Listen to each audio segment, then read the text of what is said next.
Hello, everyone. Good afternoon or good evening, and maybe for some of you it might be morning. So wherever you're joining us from, welcome. Welcome to the first summer lecture in the Herb Lubalin lecture series presented by TypeCulture, the Lubalin Center, and of course the Cooper Union. My name is Alexander. I'm one of the instructors in the TypeCulture program, and it's my pleasure to have you guys with us today for this wonderful talk. First and foremost, I wanted to thank TypeCulture for their generosity in allowing us to record and live stream this event and the whole series of lectures. TypeCulture is an independent digital type foundry and a wonderful academic resource owned by Mark Jammer. So if you're not familiar with them, do check them out. They've been helping us build the incredible video archive of lectures that we have. So if you wanted to find past lectures, you can go to the website and find links there to past recordings, and you can also go to our Vimeo account and see the links there. But of course, today is the first event and the first day of typographic. So we're welcoming you all to the kickoff for typographics, the wonderful festival that we have going on here for the 9th year this year. So it's a series of things that are happening. We have a lot of lectures, we have tours, workshops, as well as a conference and a type lab and a book fair that will be happening here on campus from Friday through Sunday. You can get all the details at typographics.com, and you can still get a ticket for live stream options and also, of course, in-person options for the conference. So welcome to the first event of that series. We have 2 more lectures that are coming up, so I'll give you kind of the quick details for that. On July 16th, we have a lecture by Mark Nedelka titled National Letters. That will be Zoom at 12:30 Eastern Time. The talk after that will be on the 31st, also over Zoom at our usual time on the Monday, 12:30. The talk will be called A Beautiful Dark Heritage, a historical overview of Black letter and Mexican letter form culture. It will be presented by Jesus Barrientos Mora. So don't miss that. You can sign up for those lectures by going to this link, coopertype.org/lectures, and you can find out a lot more information there. Without further ado, I'm going to introduce today's presentation, and I'm very fortunate to have Veronika and José with us presenting a Primarium, a global view on handwriting education with TypeTogether.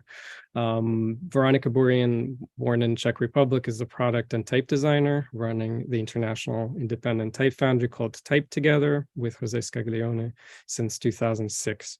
Currently counts 12 employees working around the world. She graduated from FH München in Germany in industrial design, and she holds an MA in typeface design from the University of Reading in the UK. Veronika is one of the organizers of the Alphabet's mentorship program. She is the co-chairwoman of the Grand Shan project and co-curator and organizer of Type Tech Meetup. She's also a guest lecturer at the Faculty of Architecture and Design at NTNU in Norway. The second presenter, José Scaglione, is a graphic designer, typeface designer, and co-founder of TypeTogether, the independent type foundry with Veronika Burian, where they publish numerous award-winning type families. He teaches typography at the University of Buenos Aires in Argentina and is a frequent speaker at typography lectures and leads a lot of workshops on typeface design at international conferences and at academic institutions. He has also co-authored several books on typography. So it's our pleasure to have José and Veronika with us. And I'll take the second to plug the Gerhard Unger Scholarship that TypeTogether puts on, and the deadline for that is in 3 days. But so check out their information. I'll post the link to both of those in the chat in a second. Without further ado, I'm going to turn it over to José and Veronika. Thank you so much. Thanks, Alexander. and also Kara and the whole kind of team, and all of you joining us from all over the world. José is yes, here. hello. It's very nice being here with you all. We have a rather longish talk today, right, Vic? Yeah, but it should be fine. So we can jump in right away. I would say so. All right, let's see. Okay. The obligatory question, you all should be seeing my screen, so I'm just assuming this is working. First, perhaps a little bit of background, just a very quick intro for those of you who don't know TypeTogether. We started this type company in quite a different environment about 15, 16, or even already 17 years ago, with a very strong sense of collaboration. That's why this little ligature, if you want. I like to say that it's a global small type company because we do have a core team of about 15 that is spread around the globe. And it's a wonderful, diverse team that once a year we actually do come together. And it really, this kind of local and regional varieties and the embracing of cultural differences really helps us to create better design solutions. So from the start, we believe very strongly in collaboration and this creative synergy that it creates, and also in the importance of embracing and valuing, of course, cultural differences, and also a so-called mindful leadership. We have this broader network of collaborators, of people, we kind of an extended family, if you want, designers that we publish their work. And yeah, we make funds. Our original focus was on editorial design, and quite a few years back, we very much started to get into multi-script type design, and it's a reasonably broad range of stuff. Here's just a few showings. We do custom typography as well as regular kind of typefaces in various areas. And we also sometimes do some fun stuff, like here with Danielle Evans. She actually created little delicacies that she then made a little movie out of some of our fonts. And of course, we embrace new technologies like variable fonts and so on. But we do more than fonts. And in a way, that's also the reason why perhaps we ended up with this project. We work, pretty much all of the team does some kind of teaching, does workshops. We write blogs on different topics. We have quite a strong educational aspiration. And we also collaborate with different universities, student projects like this one here from AUB in Beirut that were the group of designers in their editorial course was given our Arabic typefaces to do something creative with it, with a certain brief. It was really wonderful. Or we also kind of worked here, collaborated with local designers on a pop-up show as an inauguration for one of the typefaces, Noam by Adi Stern. And we also kind of do more, let's say, three-dimensional stuff recently, which is an actual wood type project in collaboration with artisans from Brazil. And this wood type is living there in the screenshot, is being used by local artists. And originally, kind of the typeface was inspired by wood. And so it's a nice circle coming back to being actual wood type again. We also actually ended up creating a book. It was originally meant to be kind of a celebration of 15 years together of having this wonderful group of people, and it's we believe a good book for students, for people who are interested in type. There are plenty of educational kind of articles in it, and it's a nice kind of tangible object, we think. As Alexander already mentioned, we have the Gerhard Unger Scholarship. It's one of our main supporting initiatives, really, where we grant once a year a student not just a monetary kind of support, but really a mentoring. So the core of this scholarship is a mentoring. Like here, Roxane Gateau was the first one already, I think, 8 years ago. And her Typeface Belly became really popular. And Aeroplan is the latest one. It's about to release tomorrow by Nina Faulhaber. So we are very excited to have that. But also we kind of as part of our philosophy, let's say, and perhaps we call it good karma.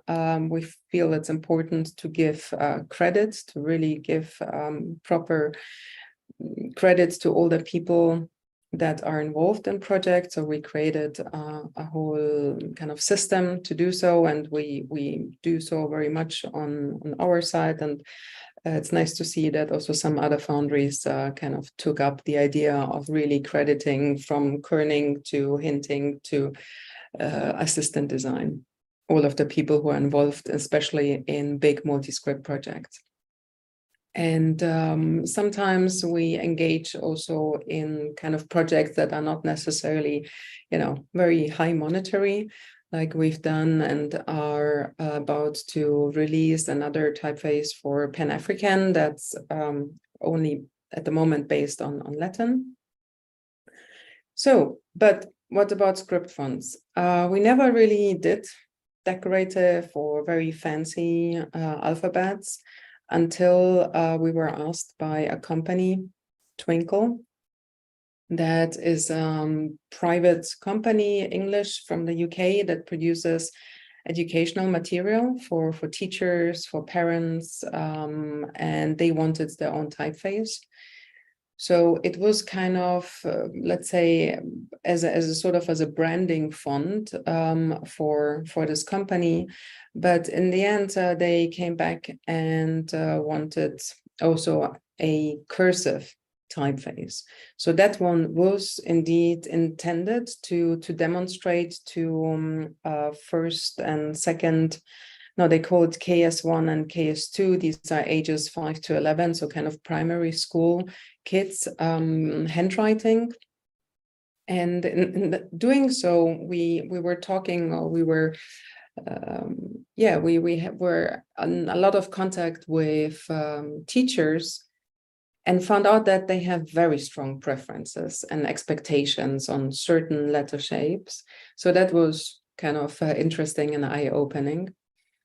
So based on, this is just a little kind of comparison between the sans, so the more, let's say, branding, and then the cursive. So we had to create slight changes also to figure out really the connection system.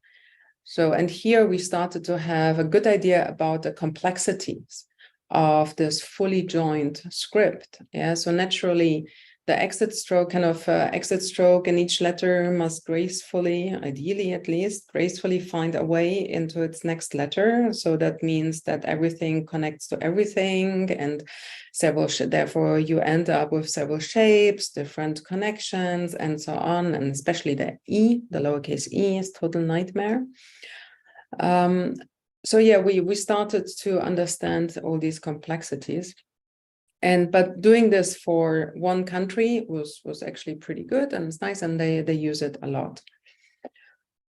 Well, So in a way, with the Twinkle project, we learned that there are many calligraphic models and pedagogical methods, really, for handwriting education. And these change, of course, from country to country, region to region, but also sometimes from schools to school. And so that was kind of interesting to find out. And so for those of us interested in letters and in languages, it is really a fascinating field of study. And it wasn't long until we kind of started thinking of a practical project that would allow us to create a font or a series of fonts to cater for a wide base of users around the world. So really, we wanted to take this much, much further.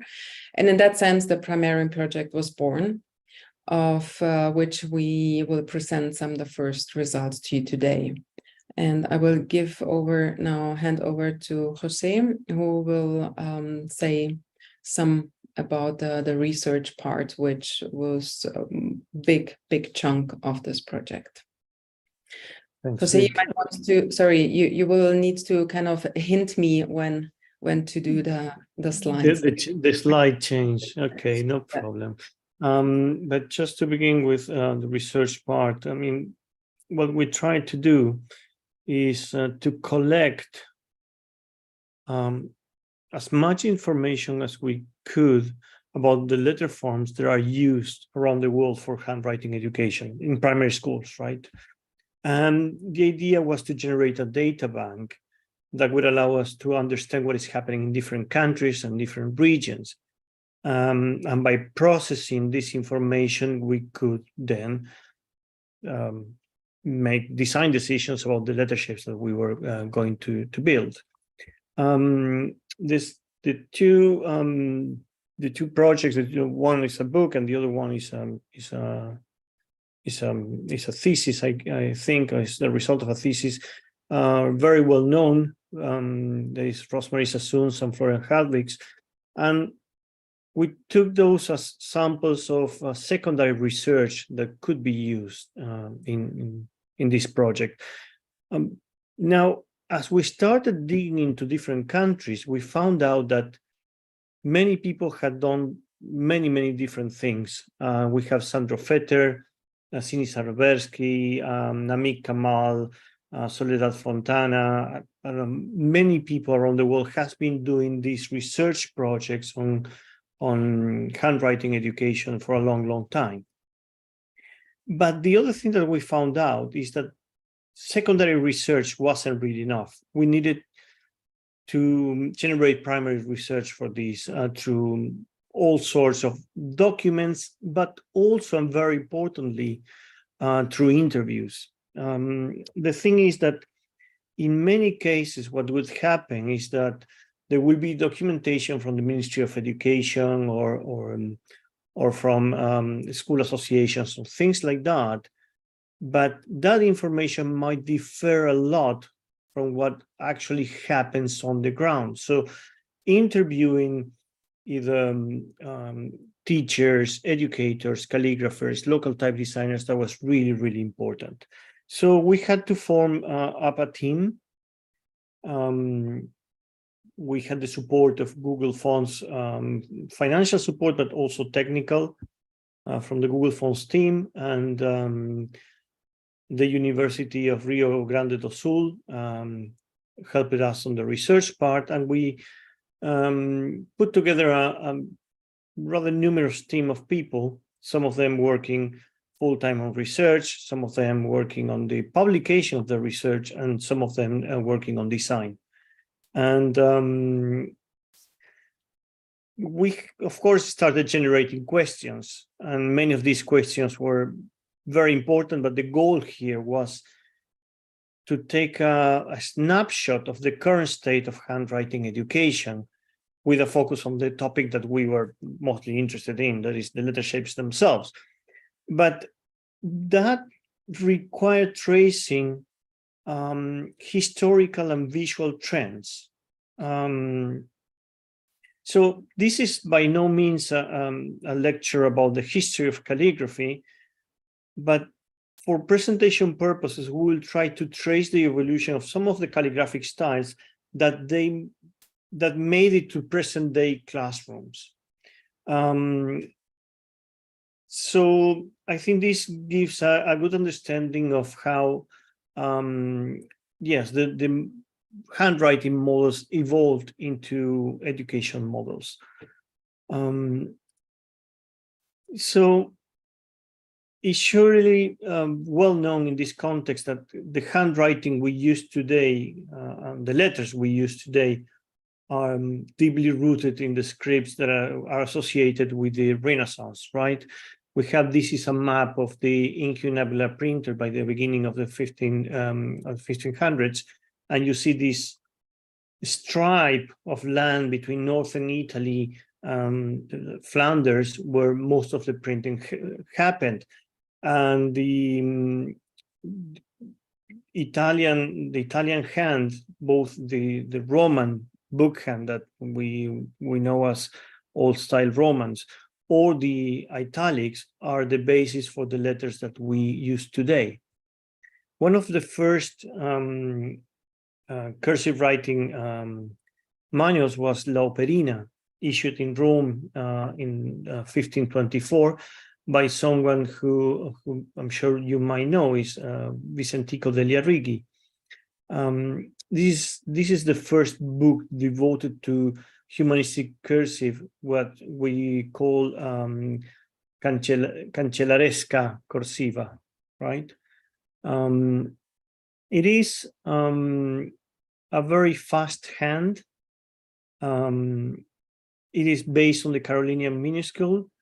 It reduces the amount of strokes that are needed for the creation of the letter shapes. And this style became very widely employed in correspondence and everyday business and documents of minor formal importance. If you can move ahead, Vic, to the one more. Yes. So this model of the cancellaresca is then adapted into the italic typeface that is cut by Francesco Griffo and printed by Aldus Manutius. Some of the features that we want to point out here are the closed loops in the V and the P, the italic style of the R, and the fully drawn S, because we will be coming back to these letters as we see different samples from different periods. As when this style, style of cancellaresca got very popular and it traveled around Europe, and in Italy and France it was adopted, but it was known as italic cursive or italic lettering. I wanted to point out in this sample how with the years, this is by Francesco Cresci, with the years, this idea of this very functional hand, this very fast and simple handwriting style, it became much more floral. And this is no longer needs to be fast, legible, and functional. This is meant to be beautiful. The shapes are starting to become more complex, more involved. And this is a tendency that will continue for centuries really to come. Probably I should point out that a few months ago, I think it was in November or December, in the Herb Lubalin series of lectures, and there was a lecture by James Claw that goes a bit more in depth into some of these samples and this period in general. So that is a good source of information for those of you looking for it. So there were writing styles specific for certain social station, profession, or gender, and people would spend years improving their handwriting as a sign of social status. Since the invention of printing, literacy was really on the rise, but still, many people could not read and most people couldn't write.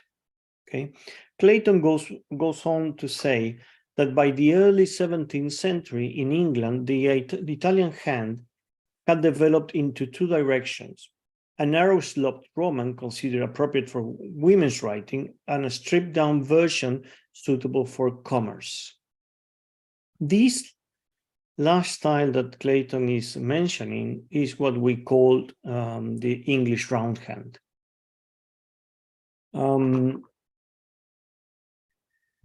Experts say that this is a derivative of the Italian hand, but really it is hard to believe because they look so much different, right? The English roundhand is extremely narrow, slanted, very, very slanted. It requires the use of the pointed pen or the flexible pen instead of a broad nib. Ascenders and descenders are longer, of course, and they are very prone to flourishes, especially for those scribes with more skills. Note here that the S and the B, to name just two samples, have radically changed from the previous cancelleresca hand that we saw before. Some of the masters who wrote calligraphy books and manuals that featured this style were Martin Billingsley, John Ayres, and George Beacon, and this is his work. And you see that it's very fancy. Well, he's showing at all times how good he is, right? So one thing that is really important to understand is that at this moment of history, the British Empire was extremely powerful, both in military terms and commercial terms. And all of the transactions had to be recorded, and they were recorded with the English roundhand, which made its way not just to the British colonies, but across the world, okay?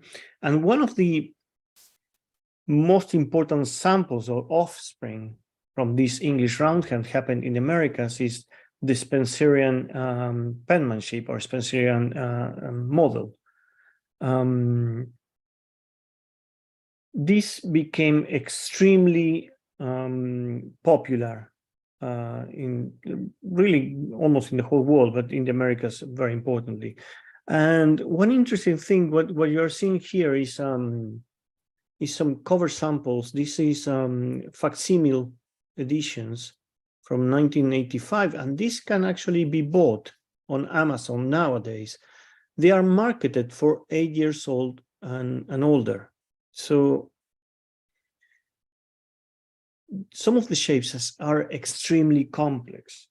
Hard to believe that an 8-year-old will be able to do this easily. However, the person who arguably put this, a derivative of this English roundhand in the classrooms was called Austin Palmer. In this case, the lower cases, note that they have lost the stroke contrast. So this is written with a ballpoint pen. The lower cases are quite similar, I would say almost the same as the Spencerian hand in terms of structure, but the upper cases got a complete rehaul and they look quite different, right? This writing model is what nowadays, I mean, derivatives of this writing model is what nowadays can be seen in America from Colombia to Canada. So Mexico, Cuba, United States, many of the places in the United States, this is very common still. But we're getting a bit ahead of ourselves. I need to rewind a little bit to the mid of the 19th century. There are two developments that have impact in handwriting education. The first one is the invention of the and the mass adoption, really, of the typewriter. There were many different systems invented in the 19th century, mostly in the United States and in Italy.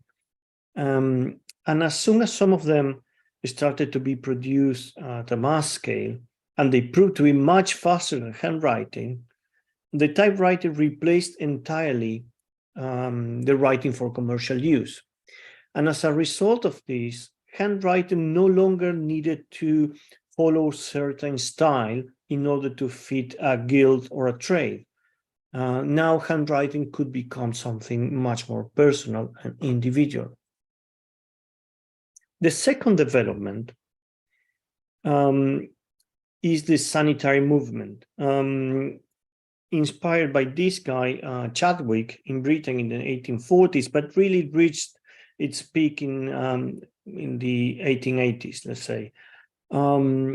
The movement was initially involved with sanitation in large cities, especially as the population grew and it became prone to the spread of diseases. The sanitary movement is well known for the construction of sewage systems, but it could be concerned with many other aspects of modern life, like the avoidance of crowding or congestion, access to clean air and water, and so on. Part of it also focused attention on education, and many who were part of this sanitary movement argued that the extremely slanted and narrow handwriting style that we saw before in Brownhand or Spencer's or even in Palmer's was the main cause for children myopia and postural issues. So the proposed solution was in many places to simply remove the slant. This is from Germany. Vic, I don't know how to pronounce these words. I'm sorry. That's Sütterlin. Right. This is a response from Germany. You see a very monolineal to begin with, and also very vertical style.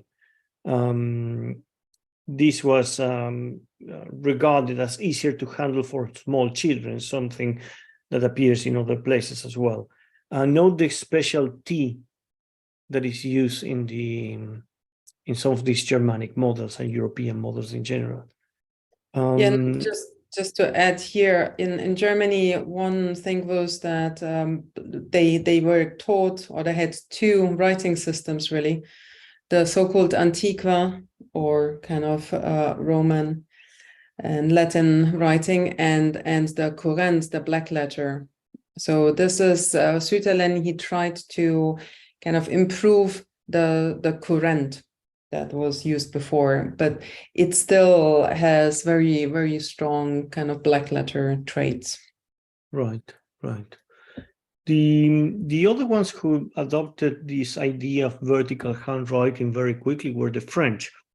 But of course, they did have another precedent, because this style that is called the French ronde, which means round, was really invented as a derivative of the black letter as well in the 17th century, in the mid-17th century. And it was short-lived there in the 17th century, but then it was kind of reused as a response for the sanitary movement. Then this time made it from France to, and we see it as well in Spain, we see it in Portugal, in Italy. When you look at them, they are all very vertical, quite floral, especially in the upper cases, and they are continuous cursive. So we do see this idea of grabbing the round hand of the copperplate script and just simply make it rounder and more vertical. But the sanitary movement also created impact in other places, and this is the work of Marian Falski. This is his first handwriting primer, was called Learning to Read and Write. And this was in 1910. So it was a time where the ideas of new ideas about education were sweeping across Europe and making some of the existing textbooks appear dated and ineffective. This primer became the cornerstone of Polish literacy for many, many decades. In other places like the Netherlands, the argument about working with slanted shapes or vertical shapes was long-lived. This is a sample of the same kind of copybook, but with two different styles, so the teachers could just pick up the one they like the best.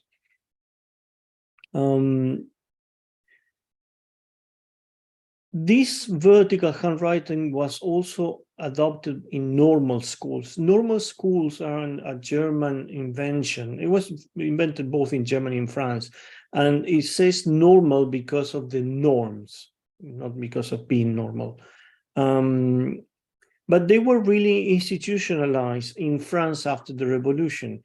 And like other institutions, the normal schools, their mission was to teach the method, the didactics, the pedagogy, and to prepare primary school teachers. Later on, they added the principles of patriotic education and hygiene as linked to the sanitary movement that we were discussing just now. So almost all of them ended up using handwriting models that were similar to the French, very upright, continuous cursive. The normal school system, in turn, was very, very influential in South America. So as we see in the top half of the Americas, between Colombia and Canada, we see this influence of Palmer with the slanted hand. In the southern part of the Americas, almost all of the handwriting for primary school is vertical cursive.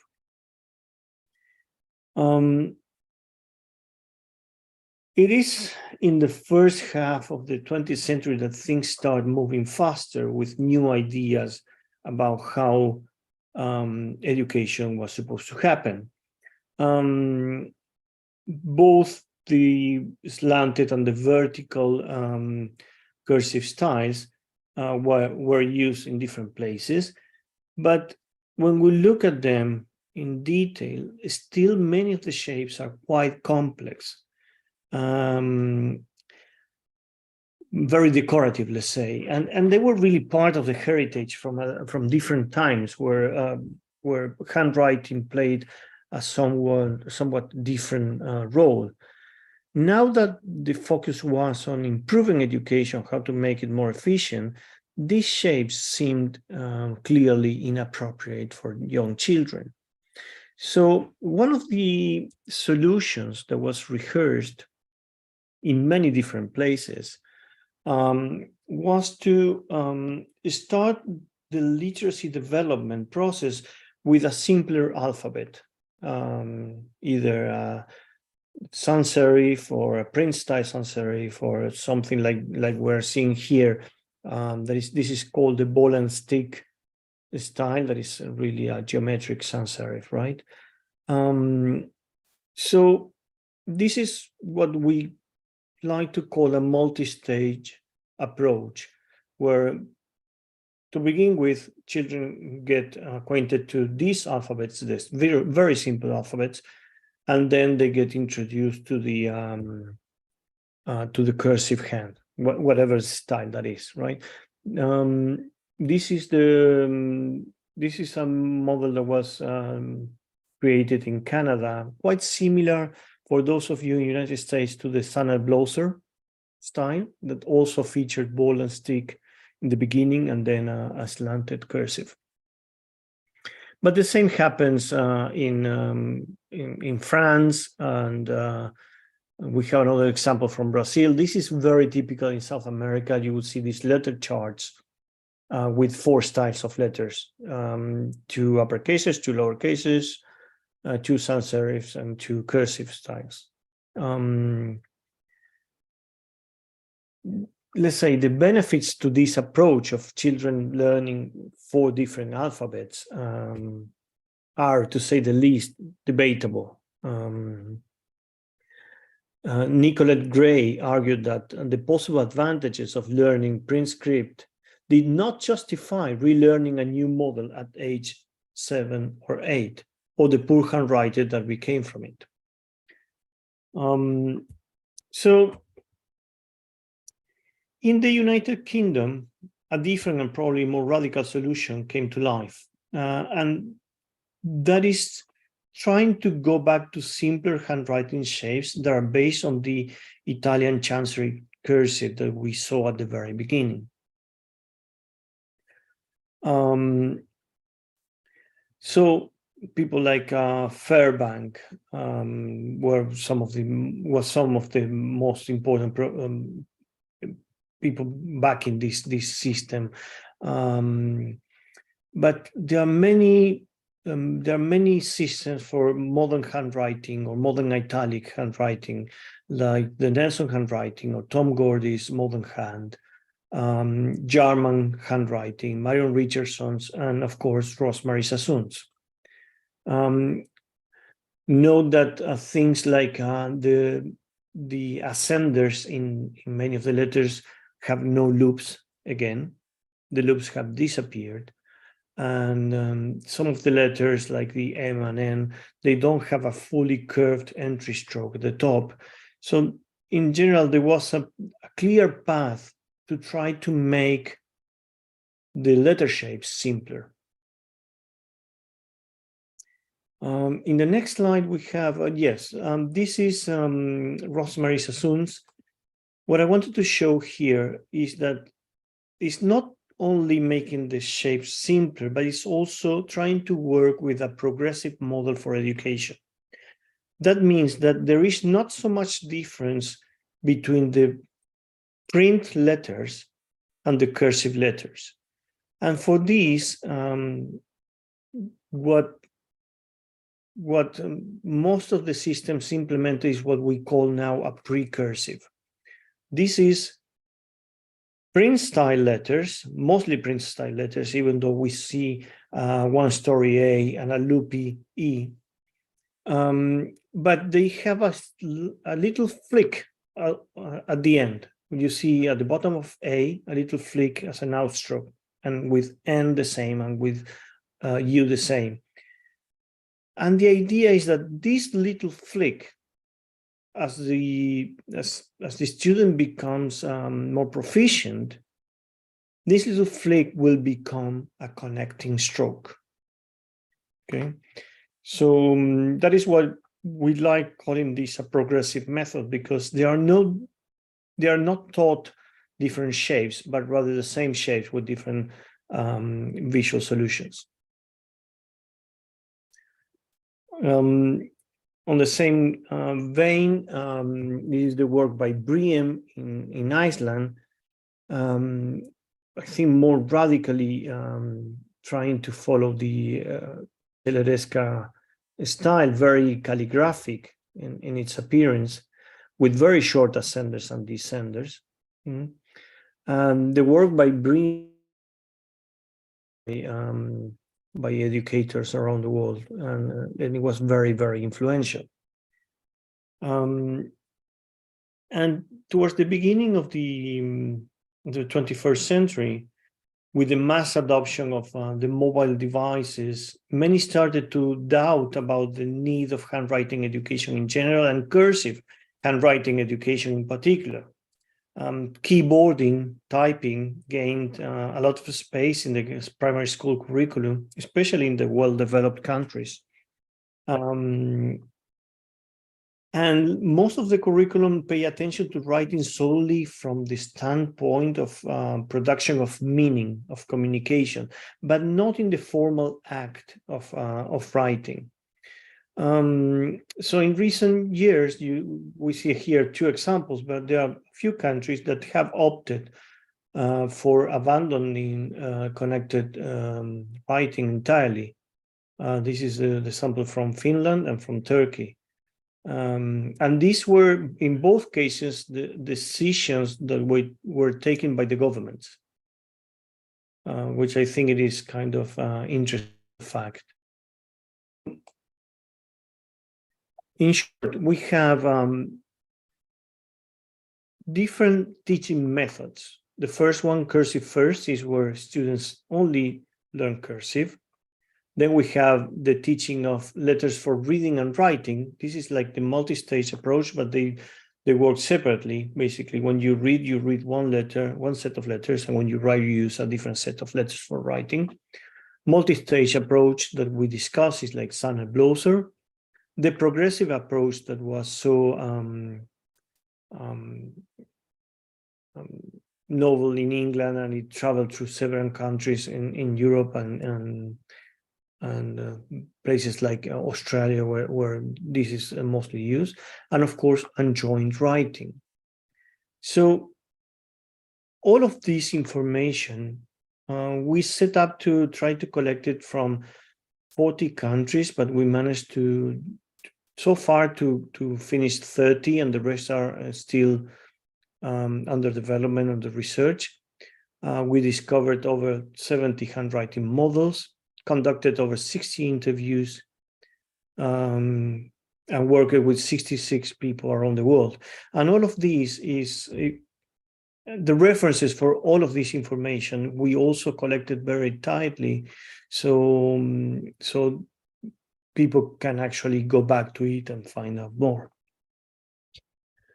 So yeah, this collected data and really the big amount of references are collected and presented in a freely accessible website. We are still working on it.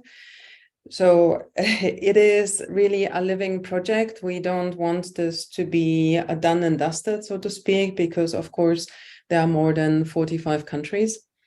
But in this website, we kind of tried to condense the information. Of course, but it also includes, therefore, a very comprehensive list of references. So for people, it is supposed to be, let's say, a base for educators, but also for researchers, for typographers, if you want, to inform their work, and really to promote further research and development. So it is not a kind of closed up thing, but it's living, it's breathing, and you can dig and dive deeper if necessary. But it gives a nice sort of a snapshot and overview of all these different countries from all over the world. One thing, though, that is important to mention is that we are not really going to advocate for a reform of handwriting, because it would not be even possible on a global scale. But we wanted to present a snapshot of this current status quo of handwriting education, and taking, of course, into consideration the historical developments. So this was one part of the project. The other rather biggish and also still in progress was to create really a suite of typefaces, a system in the end, that are based on the importance of handwriting, both as an educational tool, but also as an expressive and very valuable creativity asset. And yes, at the moment, the project is limited to Latin alphabet, but we think that through the way we kind of created the system and methodology, it can possibly be extended to other writing systems. And our aspirations with this project were and still are to acknowledge the many approaches used in handwriting instructions and the cultural diversity in the regions that use the Latin script for the language, but also to take into consideration the different calligraphic styles, of course, the evolution toward current handwriting standards. And as I said, it's kind of designed or created to cater to educators who are involved in literacy, with a broad view of historical developments and also some reform efforts. And from the start, really, the project was to be a tool and an asset that can be easily and ideally effortlessly implemented in order to aid education, in order to aid digital education in an analog skill. So from the start, the intention was to produce two type families, or kind of two separate, let's say, strings that would acknowledge these two different sides of handwriting. So one, the working title was Primary, and that was to be a set of educational fonts kind of for handwriting instructions, and to be as flexible and really adaptable enough to cater to all these different countries and methods and construction styles. And here again, really to aid literacy and to kind of support both and writing and reading in their early learning for primary school age children. And the other one that was called Informal Hand as a working title, that was to be just, let's say, a set of more informal, unjoined handwriting, sort of providing a bit of a fresh counterpart to the more serious print fonts, but based on the cursive, on this cursive ductus, yeah. So to aim at a broader use by wider audiences, say it from the wedding, no, perhaps not wedding invitations, but the little notes, and if you want the kind of Comic Sans. So how we went about was, of course, to take the ongoing research that was the basis to develop this type system. And to be honest, we started with the easiest countries, or the countries for us easiest, be it because of language, but also because of the material available online. And that was mostly English, Spanish, German, and French. We needed to outline a workflow and a process. And so this collected data. So from the start, it was clear there will be a website, there will be this data that we need to present. And so this collected data needed to be processed for publishing. It needed to be reviewed, classified, which of course implied some kind of creation of a classification system. We needed this information to inform the range of styles that we would want to cover, and also to come up with a technical side of the project. So at the beginning, sorry, if I may just add there, one of the issues with classifying is that it's not only the handwriting models that were different in different places, but also the language that was used to refer to it. So what we call a manuscript, or we can consider that we know what a manuscript is might mean a different thing in different places. For instance, in Mexico, calling it a script font is really a geometric sans serif, like the ball and stick style. So these things navigate and to come up with a lexicon and a nomenclature that was our own, right? Yeah, so kind of a terminology was important. So basically, we kind of started looking at the findings from our research, started with the, let's say, the most relevant models. We analyzed samples, we compiled all sorts of sets of structural letter form variations. So we were not really looking at the ductus and all of that, but so it needed to be detached from any kind of calligraphic, ductus. We wanted to figure out the skeleton. So in a way, we try to answer the question, in how many ways can you draw this letter, regardless of its speed, of the condensation, of the weight, of the slant, or even the writing tool. And all of this information was then kind of processed, and the structure of letters and letter connections that started to appear. We started compiling all sorts of different lists and spreadsheets and defining shape groups. So these are very quickly kind of rough sketches, just for us to understand the different groups, or how the letters can be grouped. And one of the defining properties is actually not just the shape of the letters, but also the shape of the expected connecting stroke. So you have the pointed entry and you have the curved entry. Then you have the letter joints, actually, not joints.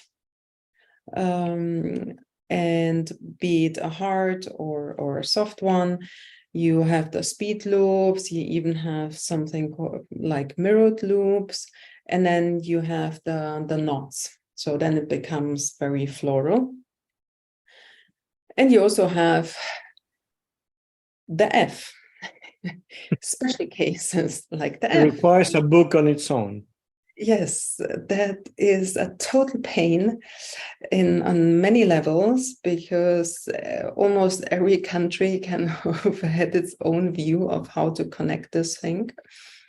And basically, as we said before, teachers or people involved and very attached to their models have very clear preferences and very clear kind of views on how things should look.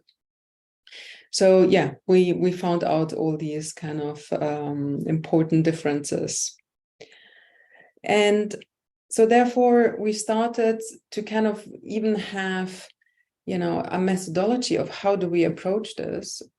We figured we needed this classification system that would allow us to quickly and precisely catalog the ductus and the structural features of the different handwriting models.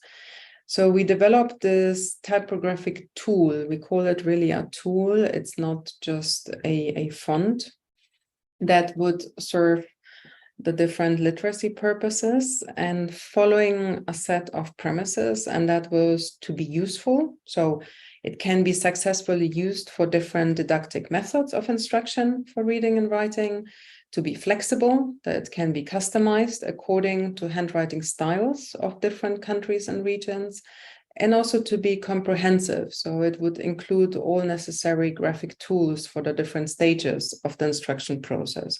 So be it the lines, the dotted kind of options, the arrows, and so on. And here you can just see the basic shaping model. So we have the precursive, then the modern cursive, full cursive, and so on, and then the ultimate kind of full cursive with knots. And this is now an overview of what we ended up with. These are letter structures. So we have these kind of 7 groups, lowercase groups, with specific letter structures that would build to kind of create these letter groups with that would share similar construction idea or criterias.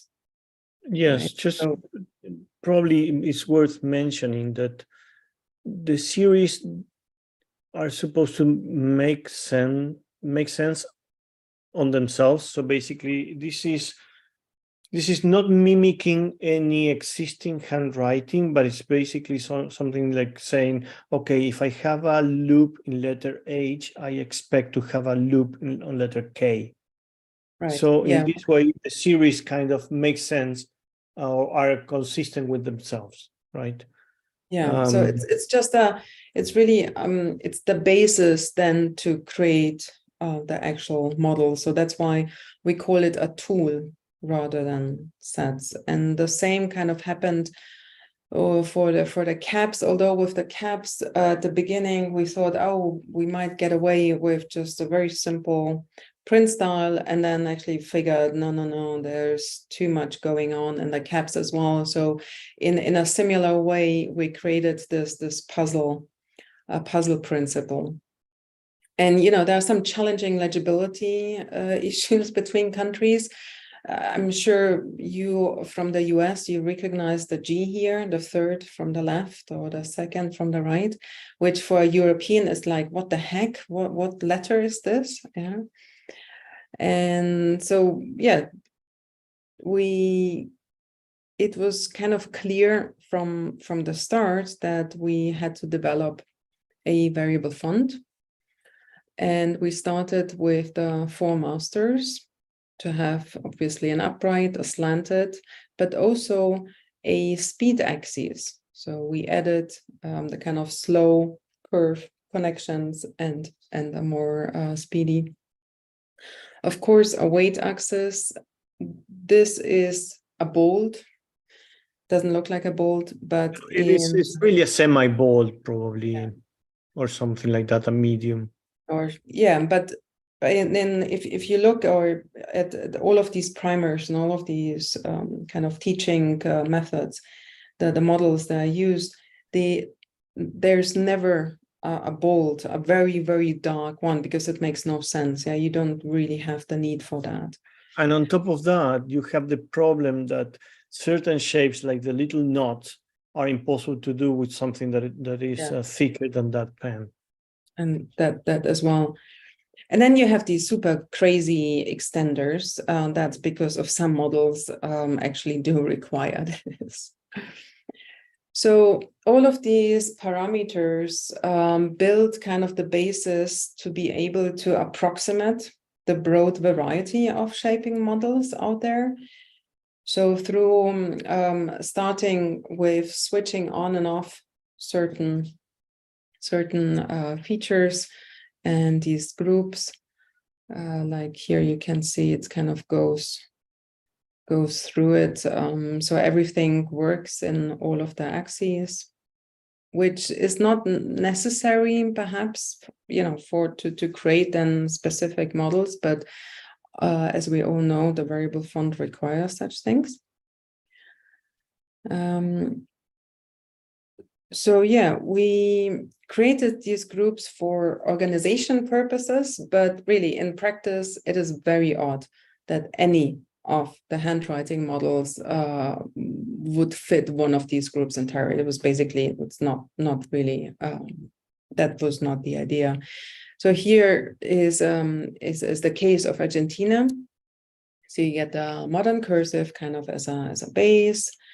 Then there's some joint modern cursive, full cursive, the speed loops, curved entries, even the mirrored loops, the knots, and a very special Q with a crossbar. So that happened as we looked further and further into different countries. Certain letters were so unique that we needed to create special characters. And probably by now you might all be guessing that the system that we use with Twinkle of having letter variations to create the different connections, this system is no longer valid because there are dozens of variations in this font engine that we are building. So we had to come up with a different idea. And here Kamal Mansour came to rescue, and he proposed that we look at this in the same way that we see the Arabic. You might know that in Arabic, each letter shape has an isolated form, an initial, a medial, and a final form. And the idea is that we could try to do something similar for a letter. So let's say that we type something, right? In this word, adhesión. Now, in the next step in the process, these letters are changed for the letter variant that has the actual structure that we need to for a certain system or handwriting model. Then in the next step, what we do is changing these shapes according to the positional variation. This means that the first letter is an initial, but the second one is a medial, the third one is a medial, and so on. Look at the shape of the lowercase e. It gets reduced to that little stroke that you see there. The rest will be lead in and lead out strokes. That is the final step of the process, is adding these connections, and then we get the final word.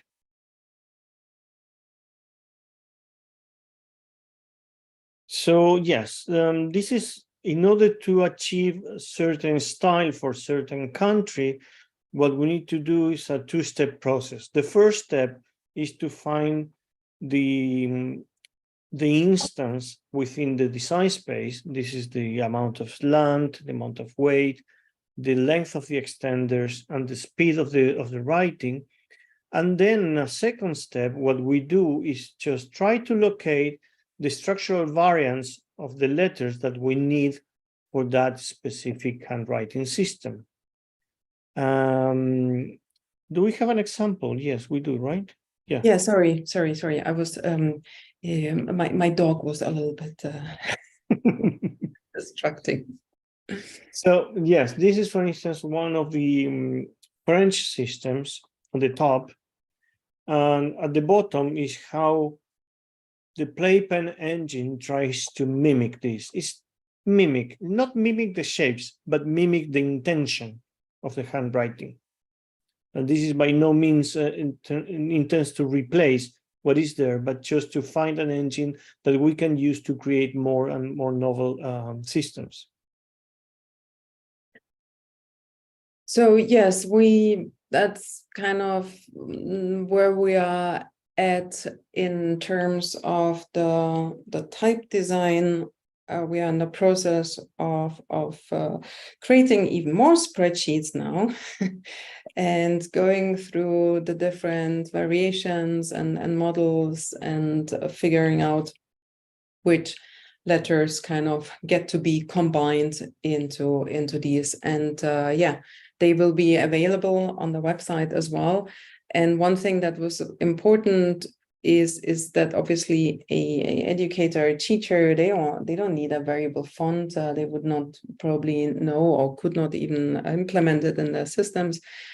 So yeah, that's why we thought it will be much better to create kind of local variants. But there was this other part of the project that was the kind of informal hand. So that one shares the basic structure of the primary kind of print style, but has been created a bit differently. And here we got the help from our wonderful friend Laura Messeguer, who was on one of the Lubalin lectures as well. We asked her to kind of collaborate with us on this project. And yeah, so like I said, the idea was to really use the playpen, the primary font as a basis, and then she used the tablet with a digital pen to rewrite the letters, and therefore introducing these natural variations that just the human hand really can produce, and even in different writing speeds. And then we sort of went about and figured we had an idea of technically how this could work out. So the first sketches were done in Procreate, just to test the possibility and the viability of the process, of the technical process, and if it would produce the results that we had in mind. So at first she used one of the masters, the upright one, but with a fast speed. And in the first sketches, there was just way too much variation, it seemed. There was too kind of in the position and the X side, there was a bit too much going on. That was too disturbing. So then the idea was to produce more of a skeleton of each letter and to add weight later. But the results of Procreate were not that great, not that convincing, also because it creates bitmaps and not vector outlines. So the bitmaps would then have to be vectorized. So it didn't really seem like a good way forward. And Laura turned to Illustrator actually to draw the skeleton, and using different pencils. And so we kind of, adjusted our way towards that. But we figured that the template or the kind of print style as is would not quite work. Yeah, it's just there was something about it that didn't quite work. It needed a bit more slant. It needed more speed. And also it needed to be a bit simpler. So we cut off the outstrokes on the H, the N, the M, you know, these kind of little flicks on certain letters. We also introduced some possible alternates. And from that on, it seemed to work. So we had our tests, and Laura went ahead and kind of created, based on these sets of pangrams, created a whole bunch of different different writings and different rounds of letters. There were plenty of rounds of selecting and redrawing and adding even more variations per letter, because remember, the idea was to kind of simulate, to give the appearance of handwriting. So we wanted to really create different variations, and not the whole character set has 6 or 7 variants, but of course the basic A to Z and numbers and some punctuation and so on. But the problem was also the cleaning up. So despite simplify path and illustrator and all of these things, we ended up in glyphs with paths that were heavy on points, too much. Yes, So, but also Vic, one of the things that we needed to refrain ourselves from actually fixing some stuff, because sure. Your first intention is just to say, oh no, this should be aligned with this, and then to change the shape, but that would actually play against the intention of the design. We did, if you look at this connection in the B, we did very slightly and subtly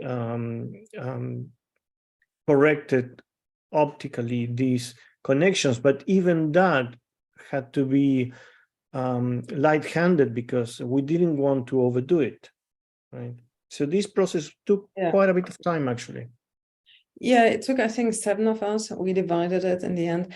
So having a kind of a few hands for such manual work is quite good. And of course, this is has different masters. It's a variable font, and actually here you see the more, let's say, the heavier the shapes, the more expressive, and the shapes are similar enough, but different enough, to produce this appearance of handwriting, so it does not get too repetitive, and the kind of the bolder it gets, the more expressive. So, and of course we needed a code to create this, and our Joan Carlos Casassin, he created this pseudo randomizer, a code that would be able to really simulate the appearance of handwriting. And kind of basically what it does, so it splits the default glyphs in 4 shuffled classes. Then it makes classes for alternates and checks the combination between the 4 glyphs split classes. Then it sort of loops, it looks to the front, it looks to the back, it substitutes one of those, the first glyph of the 4 set, by randomly chosen. So that's kind of a script generating the cult code, alternate, and so on. So it really checks backwards and forwards. And of course, it's a kind of pseudo randomizer because you need still a system. But it in text, it's really, and here you can see it, how it changes typing along. Yes, and probably one of the important things is to avoid that the 2 letters side by side, let's say 2 letters E that are side by side, they look the same. So they're never. There is a special part of the code that is devoted to change one of the letters whenever there is the same instance next. So that's important. Yeah. So we ended up with kind of 8 weights. But that wouldn't be enough, of course, right? So inspired by the kind of primary school connection that this fonts had, our motion designer Cecilia Broda, she suggested to include a set of stamps, so-called kind of stamps. They are icons that are regularly used by primary school teachers for marking, for encouragement, comment, a little heart, a sunshine or whatever. So things like that. Then together with Lou Sottini, they created these sets of special icons. This is just a very small showing. And we also, since we kind of like to explore other writing systems, we asked in our broader network of internal and external experts to come up with just a few letters, a word, a few letters kind of that would show the possibility of transferring this idea, this very playful, let's say, playfulness into the scripts. And well, the results are really cool. We just need to do it. And yeah, with that, I think we will leave you with a few final thoughts. Yes, I think that probably this project was inspired by the work we did in Twinkle initially, but also very much triggered by what happened in the pandemic. I have the feeling that, let's say, some of us were prepared for these for the lockdowns and things like that, and technology has become increasingly integrated into our daily lives, but somehow something was missing for the primary school children, and I think that handwriting is still important, is still less restrictive than its digital counterpart, has functional advantages, have creative advantages, and actually schools and governments and NGOs are reviewing and often reversing policies that aim to reduce or replace handwriting instruction in favor of typing or the use of digital tools. And I think that there is a challenge in the sense of how digital tools and how digital education tools can actually contribute, be part of the process of handwriting education. I don't know, Vic, I have nothing else. I'm not sure about you. No, I think, I mean, of course, we came, I mean, we thought about handwriting as being something important before, but with this project, even more so, I'm convinced it is a tool, and not so much to have beautiful handwriting afterwards. I mean, I suck, my handwriting is horrible, but it is known that for small children, the kind of the ability to connect, your hand and this kind of hand coordination with your brain connection, it is important. And handwriting, or the teaching and all these kind of pre-exercises, to even open the bodies to kind of start to feel this, to understand, is very important for the development of children. So I don't believe in having schools with just a keyboard, at least not in that early stage. And yeah, I think with that, we thank you very much.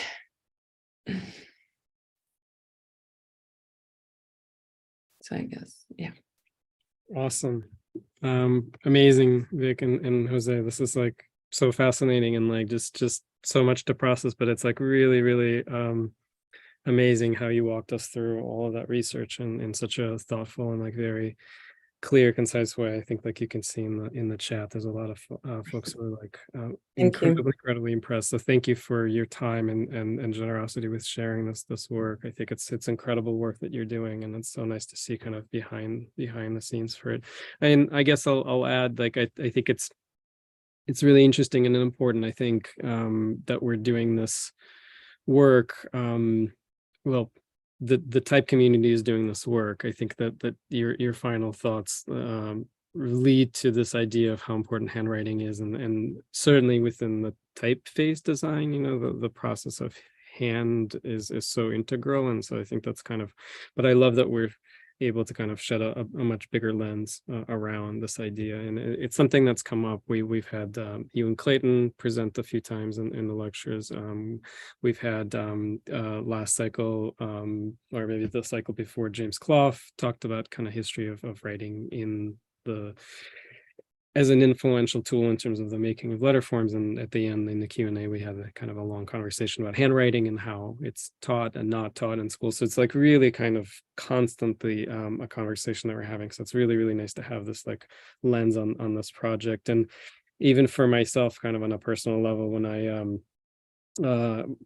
was taught to write cursive in Soviet Ukraine, like we were taught English, you know, my last year before we emigrated, and we were taught to write cursive, English cursive. And so when we emigrated, I was 12, 1989, we came to an American junior high school in 7th grade, and I was writing, and the teacher came over, was like, "What are you doing?" And it's like, well, this is how, you know, I was taught to write English. They're like, "We don't write like this here." So it was like, so it was almost like cursive was like indecipherable, at least in that moment, in context for the instructor. She was like, "You have to write this way." And, you know, basically is like the Zener Bloser, but the blocky kind of, it was like less cursive, much more blocky letters. And it's really kind of screwed up I sort of oscillate between both, you know. It's like there's still something latent in my brain that comes through, and so my handwriting is as you said, like I have terrible writing, but I scribble every time. You know, I think that's like just an emotional kind of physical activity that I have to do, and it's like just the brain sort of functions that way. So it's interesting also to think about how people move from place to place and how they have to kind of like adapt their mind, especially in a young age. We have a number of questions. I'm gonna try to take some through.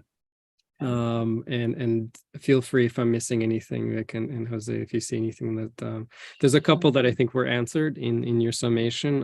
Carol Segaras was asking, are we still going to teach children how to write by hand or use the simplified typeface? I think some of the things you mentioned at the end really kind of answer that, but if there's anything you wanted to add in terms of what you're seeing in your research, how writing is being done, is being taught.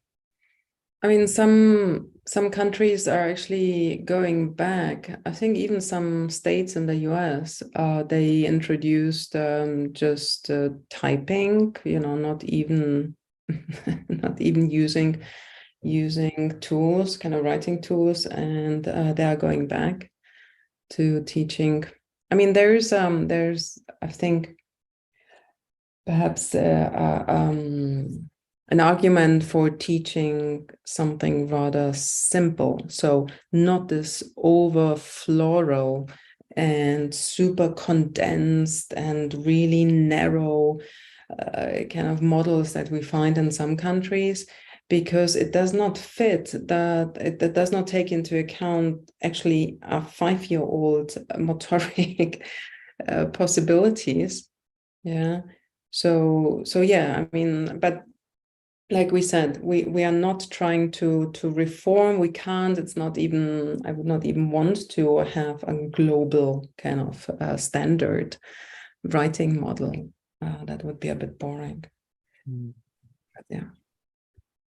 Yes, but I mean, one thing that I think that we found out is that the community of people of different fields really thinking about this around the world is amazing. It is outstanding. I mean, a lot of people doing either research, trying to invent their own ways, creating books or educational material that is specific for handwriting, and thinking about methods that might be more suitable for their the local reality, you know. So it has been a fascinating trip so far. Yeah, totally. Well, I think that's like, I think you mentioned this, but like the technology also, like the it certainly hasn't gone away, like the recognition of a pen, you know, like the with iPads and kind of tablet pen kind of relationship that the recognition is happening. I think like that's a great tool, and of course it brings up economics and accessibility and all of those issues that not everyone has, but certainly kind of, I know the tech companies are certainly kind of interested in retaining some of that, so hopefully that continues. There's a question earlier on, Owen Blacker asked, have you published anything academic to summarize the work, to act like a formal academic reference for the overview on the website? Well, let's say the next thing. The next thing that we're trying to.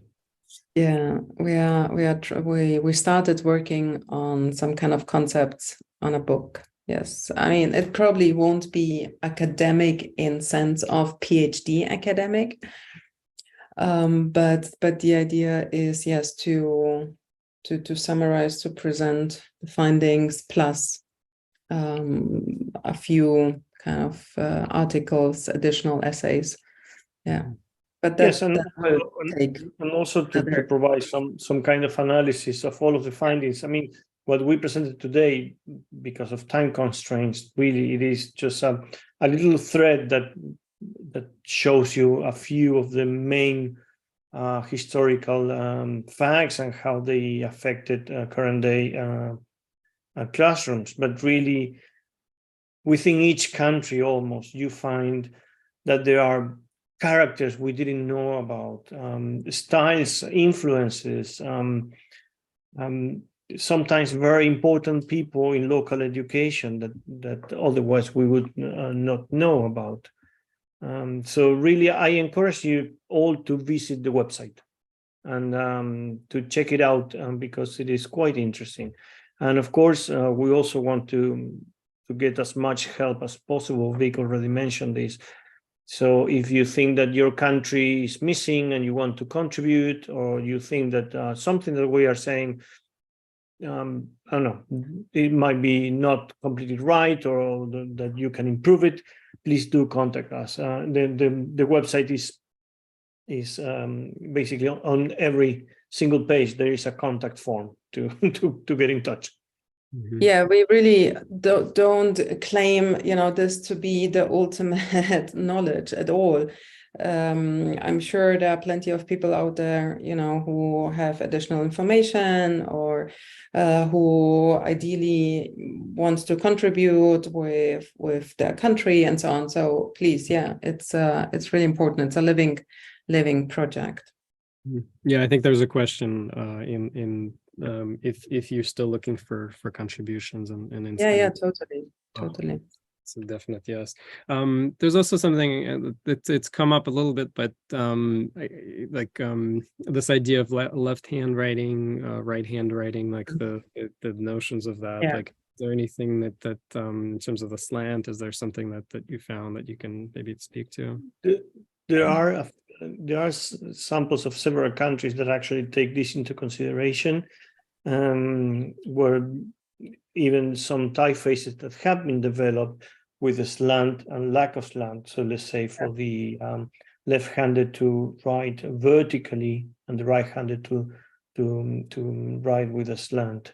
So yes, there are things that have been done for that in several countries, and there are plenty of examples of that. Yeah. There's a question in terms of, like, you shared a slide with some of the initial kind of sketches for the additional languages. Do you have a sense of which scripts you might want to tackle next, or is that just more of a collaborative effort of trying to kind of get more folks on board? Um, I want them all. no. Right. Basically, I mean, if anybody wants to collaborate, please get in touch. Mhm. Yeah, that's also something we want to push further. Yeah. Well, there's certainly like a much, in 2023, of course, like there's just like a lot more effort to do more, just in general, cover more scripts to make more typefaces and more scripts and kind of have, so like that's a whole growing sort of interest just to even start making typefaces in those scripts, let alone. But that I think is also bringing up a lot of the knowledge of the construction that often is influenced by the writing in scripts that may not have typefaces. I know that Mark Jammer has been working on stuff. I know Laura and Dennis have been working on an African script. So there's like a whole effort. I mean, those are just a few, but there's certainly kind of a number of folks researching and doing that work. So I think like as I think in a way that you highlighted the collaborative spirit of how this came together. I think that's kind of what we're seeing. At least I'm seeing this effort within the type community to sort of reach out more and create kind of undo the colonial past of kind of one top down, like making decisions and kind of forcing folks to adapt to a particular script system or kind of, Yeah, take into consideration that in the history of handwriting education, at least, there are plenty of samples of how colonialism has really made a big impact. Of course, you always have the layer of local flavor, but it's not probably not only colonial in terms of colonialism, but also influences and trends. Yeah, not necessarily taking into account the children themselves. Yeah. But just, okay, this is the way kind of we want you to write, and or this is the way how it developed, and that's just how it is, and that's how it's gonna be, and it can't be differently. We came across that from actual, teachers, a lot of opposition to change in a lot of kind of teachers, because they're so used to this principle, and then they debate every little kind of flick here and there. Yeah, and the issue of training teachers is not a small one in this. That's the other thing. And then quite a few countries, they seem to let the teachers roam free, if you want, like in sense of there's no guidelines, there's nothing for them to kind of a help, yeah, and they're struggling themselves. They use their own handwriting to teach kids. Yeah. There's a question in the chat from Olga. From my teaching experience, all Chinese and Japanese students excel in calligraphic exercises and further designing typefaces. In Japan, calligraphy is even a required class in high school. How do you think the early handwriting calligraphic skills are connected? Sorry, where was that? It's in the how chat. Calligraphic skills are connected. So like handwriting to calligraphy / being able to render type, I guess, more in kind of a design space. It's an interesting question, I think. Mostly, let's say, I can imagine why the Japanese or Chinese students who might have a much finer motoric training end up being better at calligraphy. That is an issue that is related to the early years in instruction, and that's the way it works. However, even for those that do not wish to become calligraphers, there are a lot of interesting things that are related to handwriting and the process of making notes, creating things, brainstorming. Let's say there is a whole area of cognitive area that is triggered and supported by handwriting. So even if it doesn't mean that you will become a calligrapher, having a proper handwriting or being taught how to write by hand has many advantages. Not sure if I'm replying the question correctly, but yeah, I think it makes sense. Yeah, and I think maybe we'll just take one more question. There's a Linus Bowman. Rosemary Sassoon has postulated that the fountain pen had a huge impact on how handwriting was codified and taught, and introduced difficulties when the transition to the ballpoint pen happened. Did you ask much about writing implements of choice, both present and historical, for the teachings of handwriting across different countries? So I guess the tool, the specifics of the tool. Yes, and you can still see some models. I mean, some countries that they have models with contrasted letter shapes are meant to be performed with different tools. So yes, I think it's still a current issue. The fountain pen is still being used in some places. As messy as they might be. For yeah, children. it's horrible. It's me as a left-handed. I always ended up impossible. with a lot of kind of. It is impossible. Yes, left-handed is impossible. But you do have. I mean, we had samples from Vietnam where they do hold these, or up to recently at least, we know that they held calligraphy competitions for students, for young students. So. And when you look at the letters, they have contrast. I think in South Africa as well, they used that partially. There's some sample. The sample from South Africa, from Indonesia, they all have contrast. But one perhaps needs to just say that, again, none of this is, I mean, except a few countries that went also just recently through the process of really creating the model for the country, for the education. There is a lot of variation within countries and within regions and yeah, even partially within schools. Just because there is no guidance and teachers use whatever they kind of think they were taught themselves, and that's why, or they don't even see the necessity so much of actual cursive writing. That we came across as well quite a bit, that there is not even that much interest, in speaking about it or taking the time to think about it, about cursive writing.